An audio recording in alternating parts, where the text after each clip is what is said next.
Oke, semangat pagi sahabat planter se-Indonesia.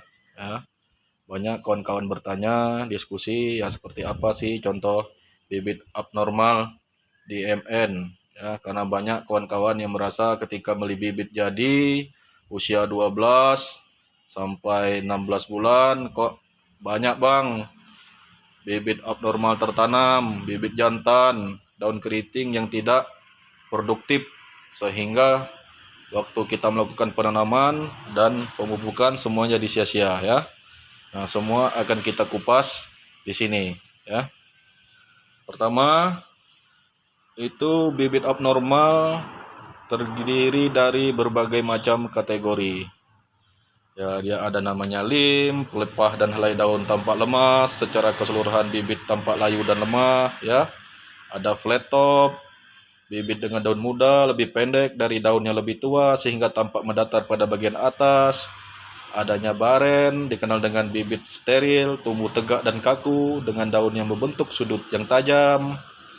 Ada namanya juvenil, ya, helai daun tetap menyatu seluruhnya, sebagian tidak terpisah satu sama lain ya. Ada chimera.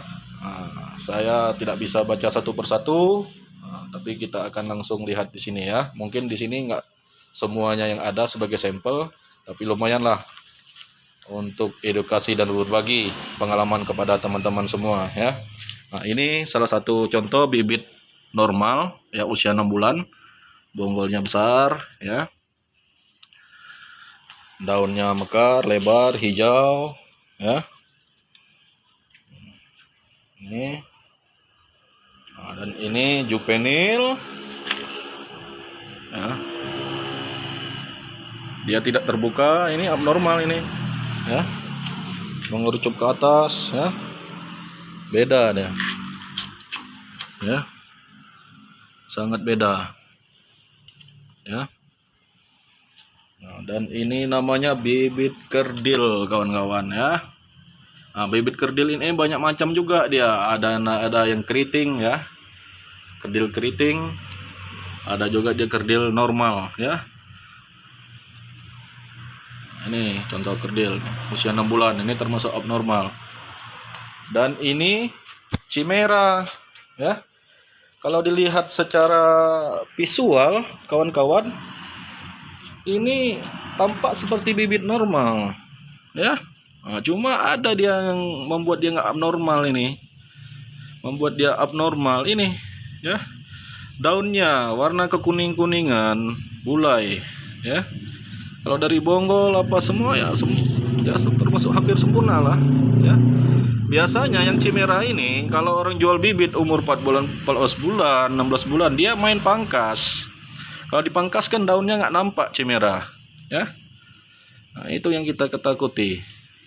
Makanya kalau bisa, kalau teman-teman nggak mampu beli, nggak mau menunggu lama ya dari pembibitan, penyemaian ya, kecambah beli jadi. Makanya beli aja bibit-bibit yang umur 9 bulan lah, bisa kita lihat secara visual langsung yang belum dipangkas ya. Nah, ini banyak orang bilang ya, kalau di sini inilah bang kategori bibit jantan, katanya pertumbuhannya lebih tinggi dan lebih cepat daripada yang lainnya ya. Seperti bibit etiolasi. Etiolasi itu dia kekurangan sinar pancaran matahari, tinggi dengan sendirinya ya. Sendiri pertumbuhannya itu cepat ya. Nah, cuma ini bukan etiolasi, ini kena matahari.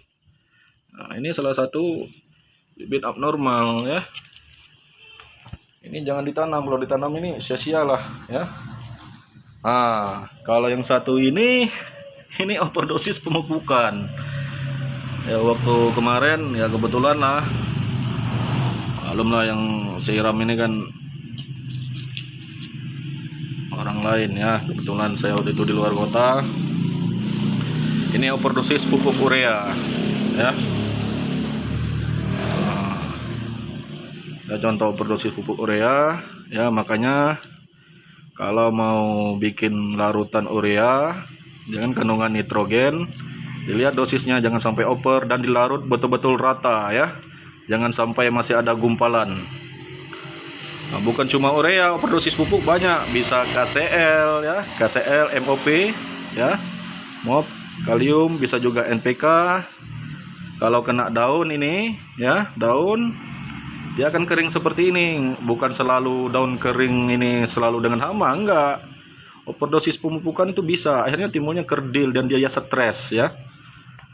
Nah, mungkin itu kawan-kawan. Mungkin kawan-kawan di sana lebih banyak pengalaman, bisa kita berbagi di kolom komentar ya. Seperti apa aja pengalaman kawan-kawan, karena kalau untuk bibit abnormal ini banyak faktor X-nya ya.